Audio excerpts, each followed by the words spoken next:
Hello बच्चों, चलिए प्रश्न को पढ़ते हैं। निम्नलिखित में से कौन अनुचुंबकीय माना जाता है? आपको विकल्प दिए हुए हैं। विकल्प ए है कॉपर क्रिस्टल, विकल्प बी है Cu+, विकल्प सी है Cu+2 और विकल्प डी है H2। तो आइए सबसे पहले हम मुख्य अवधारणा को समझते हैं और इस प्रश्न को हल करते हैं।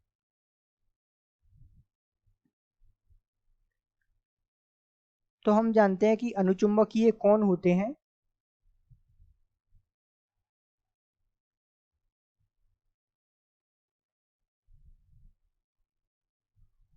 जिनके पास अयुग्मित इलेक्ट्रॉन उपस्थित होते हैं।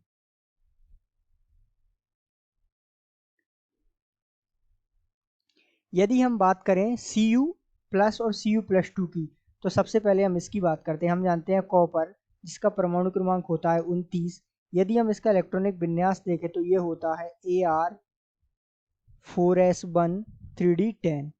यदि इसमें हम Cu+ का इलेक्ट्रॉनिक विन्यास देखें तो एक इलेक्ट्रॉन त्यागने के पश्चात इसका इलेक्ट्रॉनिक विन्यास हो जाएगा 3d10, और Cu+2 का इलेक्ट्रॉनिक विन्यास देखें तो एक इलेक्ट्रॉन अर्थात एक इलेक्ट्रॉन त्यागने के पश्चात ये होगा, तो दो इलेक्ट्रॉन त्यागने के पश्चात क्या होगा इसका Ar3d9।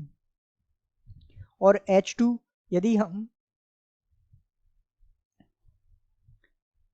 हम H2 का इलेक्ट्रॉनिक विन्यास देखें तो एक H के पास एक इलेक्ट्रॉन, तो दो H के पास दो इलेक्ट्रॉन, तो इसे जो है 1s2 इस प्रकार ये दो इलेक्ट्रॉन भरेंगे। तो यदि हम देखें तो S में इलेक्ट्रॉन जो है दोनों युग्मित हैं। अब यदि हम बात करें Cu+2 की, जिसका इलेक्ट्रॉनिक विन्यास अभी हमने देखा क्या होता है Ar और ये होता है 3d9। यदि इसमें D कक्षक में 9 इलेक्ट्रॉन भर के देखें तो आइए पता लगाते हैं कि इसके पास अयुग्मित इलेक्ट्रॉन है या नहीं।